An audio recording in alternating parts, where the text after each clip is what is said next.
안녕하세요. 똑똑이입니다. 이 영상은 국제결혼을 생각 중이신 대한민국 예비 신랑님들을 위하여 제작되었습니다. 하나부터 10까지 상세하게 알려드리겠습니다. 첫 번째로 비용입니다. 비용은 크게 3가지로 나눌 수 있습니다. 회사에 지급되는 비용, 신부에게 지급되는 비용, 신랑 개인이 쓰는 비용입니다. 회사에 내는 비용이 일반적으로는 1,500만원 플러스 마이너스 100만원이 적당합니다. 그 세부적으로는 신부와의 맞선, 통역, 렌트, 호텔, 식사, 서류 진행, 사후 관리 등이 포함되어 있습니다. 신부에게 지급되는 비용으로는 600만원 플러스 마이너스 100만원 정도가 적당합니다.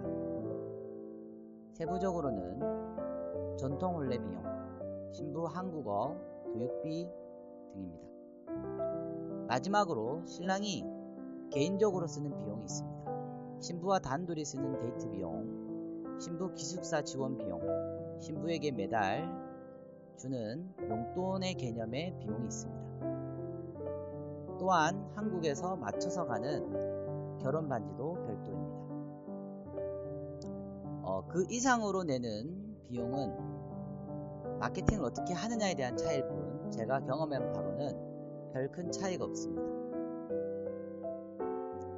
신부와 회사에게 내는 비용을 합치면은 총 2,300만원에서 2,500만원 정도가 적당해 보이며 추가적으로 쓰는 비용은 300만원에서 500만원 사이를 잡으시면 될 것 같습니다.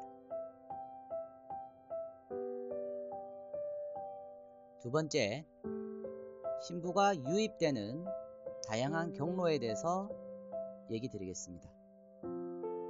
어떻게 신부가 국제결혼시장으로 유입되는지는 다양합니다.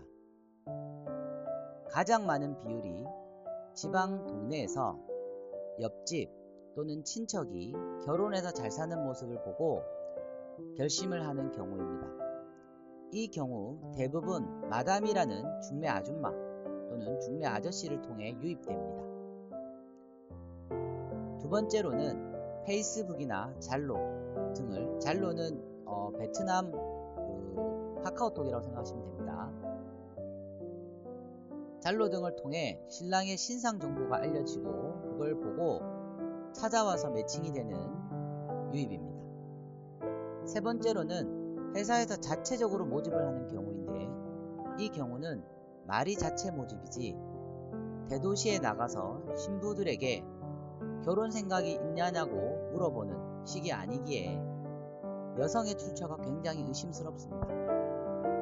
마지막으로 지인을 통한 유입인데 이는 미리 한국에 가 있는 어떤 언니라든지 또는 친척을 통해서 유입되는 것입니다. 가장 안정적으로는 20대 초반에 문신 없고 약간 촌티가 나는 그러한 신부가 가장 안정적이며 가장 위험한 여성으로는 어떻게 국제결혼 시장으로 유입이 되었는지 알 수 없는 어떤 자체 모집의 화려한 외모, 문신, 성형 등을 한 여성입니다. 베트남에서 여성이 성형을 했다거나 문신을 해서 위험하다는 것이 아닙니다.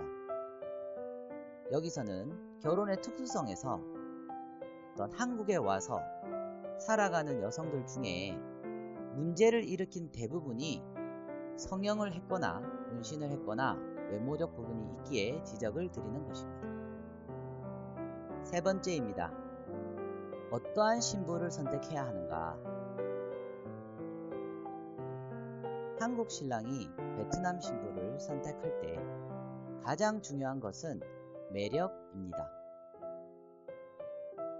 예쁜 여자는 위험하고 못생긴 여자는 안 끌리고 식의 단순한 논리를 말씀드리는 게 아닙니다. 여성을 볼 때 신랑은 그 매력을 눈치채야 합니다. 잠깐 사귈 여자를 만나는 것이 아니라 평생 함께 할 배우자를 선택하는 것이기에 여성이 가지고 있는 앞으로의 매력이 어떻게 발산될 것인가를 확인해야 합니다.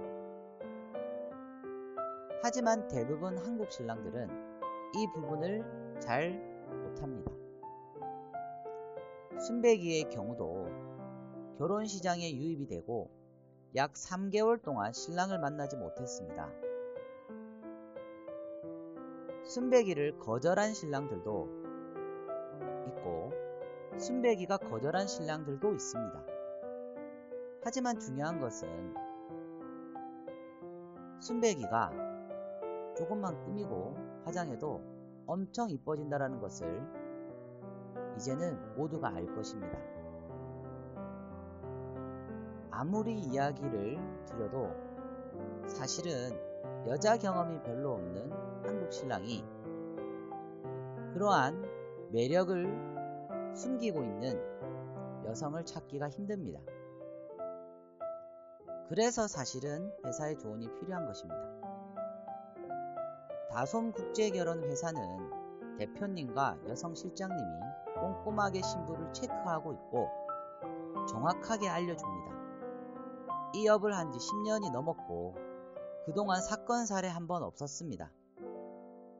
전문가의 영역에서 어떤 신부가 안정적이고 매력적이고 남편에게 잘하며 행복하게 잘 살지를 잘 알고 있습니다.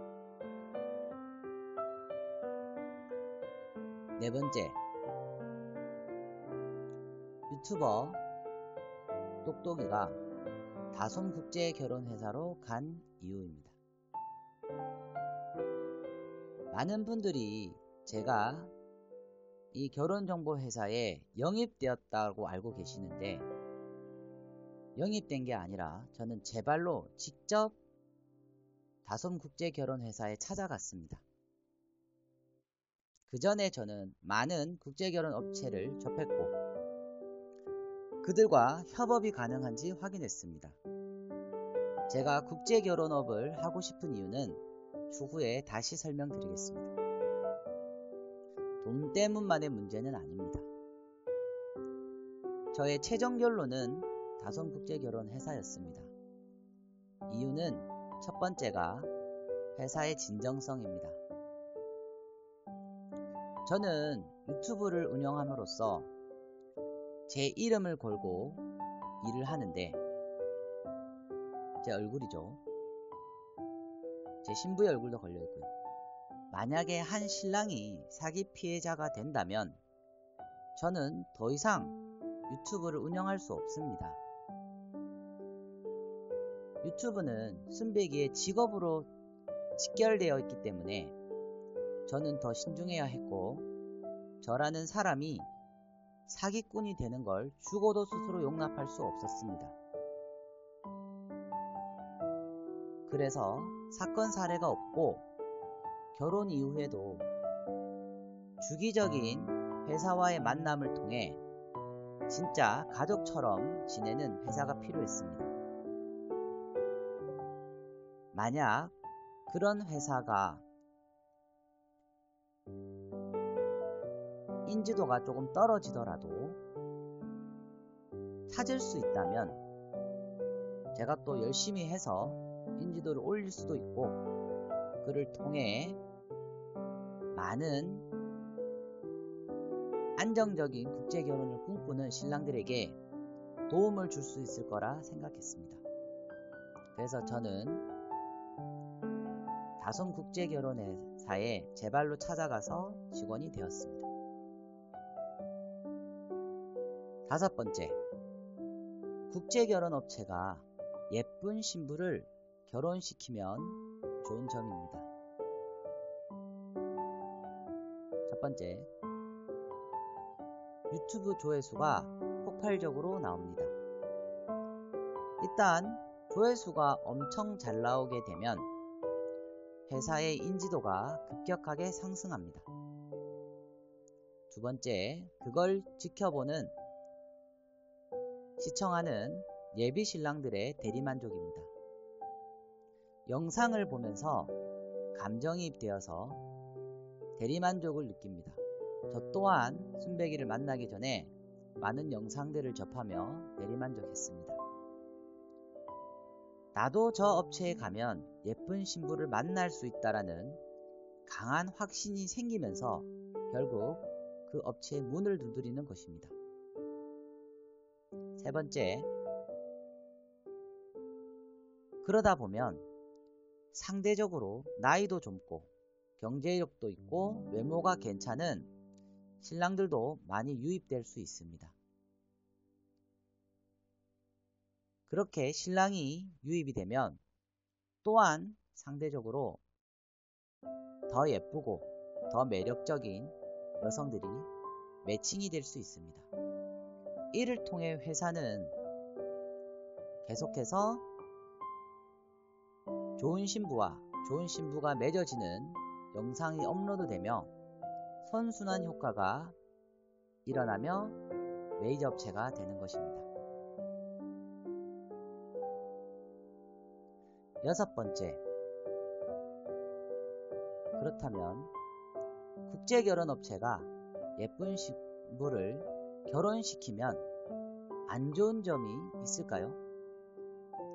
사실은 이거 국제결혼업체에서 안 좋은 점은 아니고 신랑 입장에서 한번 확인을 해봐야 됩니다.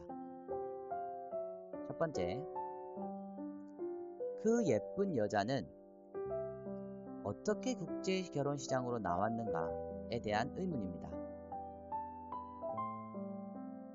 검증이 확실하지 않은 상황에서 사실 작정하고 속이면 문제 여성을 찾기가 정말 힘듭니다.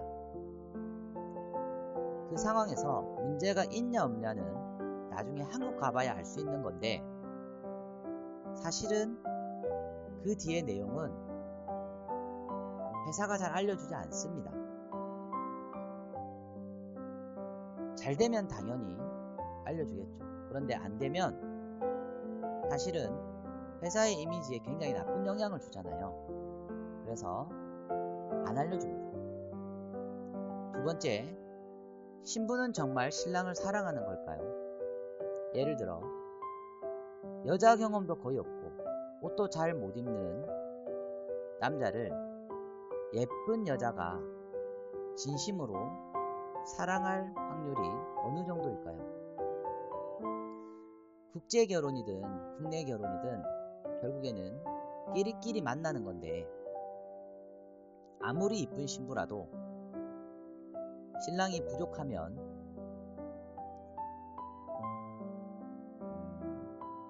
글쎄요, 결과는 알 수가 없겠죠. 세 번째, 결국 얼굴값 합니다. 남자의 입장에서 생각해보면 예쁜 신부를 과연 지금까지 다른 남자들이 고백도 안 하고 들이대지도 않고 가만히 놔뒀을까요? 이렇게 생각해보면 답이 나오거든요. 즉 이쁜 여자일수록 남자 경험이 많은 확률이 높습니다. 네 번째, 본인도 본인이 이쁜 줄 압니다. 항상 예쁜 취급을 받고 공주 대접을 받다가 경제력이 부족한 남자를 만났을 때 그러면 문제가 없을까요? 마지막으로 화려하게 예쁘고 옷 잘 입고 화장 잘하고 문신 있고 성형했다고 하면 사실 이건 거의 99% 투부부 유튜브에 출연 예정 각입니다. 일곱 번째, 신랑은 절대 업체를 이길 수 없습니다. 첫 번째 이유, 신랑이 어떠한 컴플레인을 걸더라도 사실 업체는 수년간의 그 그 컴플레인을 받았겠죠. 당연히 경험치가 축적되어 있을 겁니다. 따라서 그에 대한 대응책도 매뉴얼로 마련되어 있습니다. 두 번째, 죽은 자는 말이 없는 법. 신랑들이 파혼을 하거나 이혼을 할 경우 당연히 기존에 어떤 활동을 열심히 하더라도 더 이상 하고 싶지 않겠죠. 또는 본인이 솔직하게 이야기를 하고 싶더라도 어떤 회사 측의 무언의 압박이 들어올 수 있습니다. 좋은 것만 보여줘야 되니까요. 결국에는 성혼이 잘된 신랑들끼리만 계속 마누라 자랑하면서 떠들어댈 것이고 내가 얼마나 행복하게 사는지 자랑하고 싶을 겁니다. 결국 새로 유입되는 신랑은 한쪽으로 치우쳐진 정보만 습득하게 됩니다. 따라서 신랑은 절대 회사를 이길 수 없는 구조로 되어 있습니다. 8번째, 대응 방법. 그렇다면 신랑 입장에서 회사에 대응하는 방법이 전혀 없을까요? 그건 아닙니다. 첫 번째로, 모든 활동은 사실 반드시 흔적을 남깁니다. 예를 들어 어떤 문제가 있는 회사는 회사명을 바꾼다든지 사업자가 바뀌었다든지 영업 정지 사례들이 있다든지 그런 부분들을 찾아보면 알 수 있어요. 찾아보는 방법은 유튜브에도 많고 아니면 그냥 구청에다가 전화해서 물어보면 됩니다. 그 사업자 번호를 가지고 어떤 문제 사례가 있는지 전화해보면 알 수 있어요. 두 번째, 열심히 활동하다가 갑자기 사라진 그러한 선배 신랑들의 프로필을 한번 확인해 보세요. 탈퇴하지는 않았는지 찾아보면 쉽게 알 수 있거든요. 또는 어떤 활동하는 커뮤니티에서 신부가 한국에 오기 전에는 이야기 말고, 그러니까 신부가 한국 오기 전에 이야기 말고 한국에 오고 난 뒤에 이야기들이 많은 업체는 안정적이다라고 볼 수 있습니다. 또한 회사에서 지속적으로 야유회라든지 신혼집 방문 등을 하는 그런 교류를 하는 업체는 믿을만 합니다. 영상을 찍기 위해서는 뭐 하든 결국에는 회사와 어떤 신랑이 유대가 있어야 가능한 거거든요. 사실 사이가 안 좋아져 버리면 그런 거 할 수 없잖아요. 9번째, 사실 생각보다 신부들이 문제가 없습니다. 무슨 이야기냐면 결혼을 원하는 베트남 신부 중에서 사실 70%는 괜찮아요. 제가 봤을 때 10명 중에 7명은 괜찮거든요. 한국에 와서 잘 살아갈 여성들입니다. 하지만 신랑들은 항상 그 70%가 아니라 30%의 문제가 될 수 있는 여성 중에 신부감을 찾습니다. 사실은 그래서 문제가 생기는 겁니다.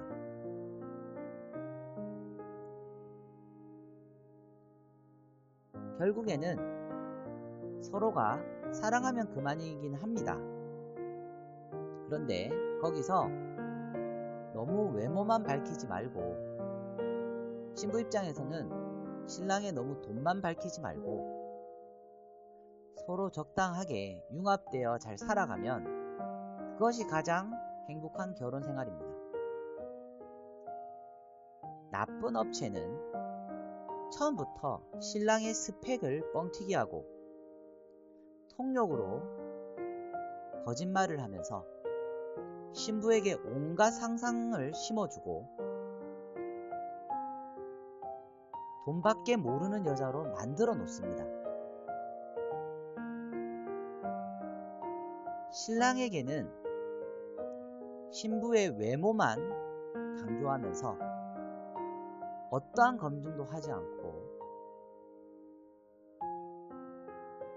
이 신부는 예쁘지만 또 착하고 남편만 위해 살 것이라고 이야기합니다. 좋은 업체는 사실을 명확하게 이야기해주고 문제가 생길 시에 철저하게 신랑과 신부를 지켜줘야 합니다. 그것이 차이점이고 결론적으로 생각보다 정말 많은 신랑 신부가 한배 커플이 대한민국에서 잘 살고 있습니다.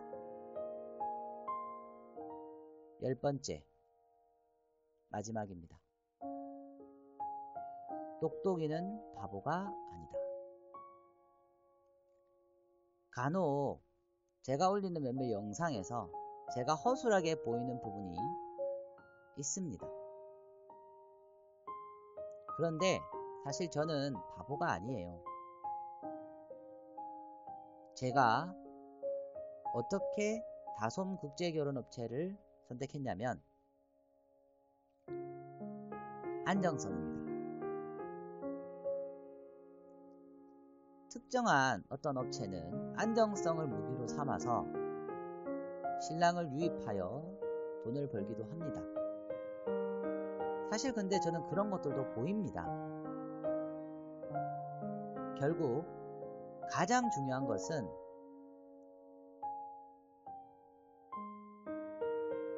대표의 마음가짐입니다. 돈을 벌려고 하는 일이라도 이 일은 신랑과 신부의 인생에 크나큰 영향을 미칠 수 있는 일이고 따라서 대표는 큰 책임감을 가져야 합니다. 저는 다솜은 그런 업체라고 생각을 했기에 이곳에서 일을 하기로 마음먹었습니다. 앞으로는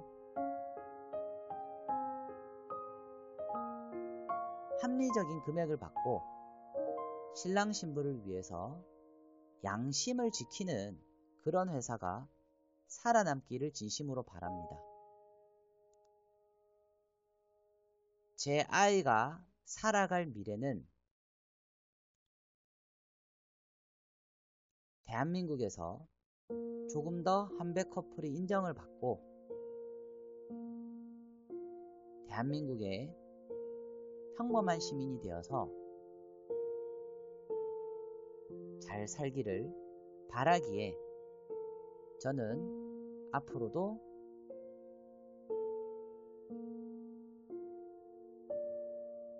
안정적으로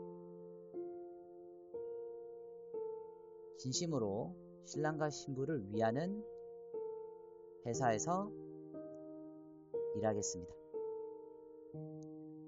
만약에 다솜이 틀렸다면 결국 저는 유튜브를 접을 것입니다. 그거에 대한 책임을 저도 느끼기 때문입니다. 지금까지 시청해주셔서 감사합니다.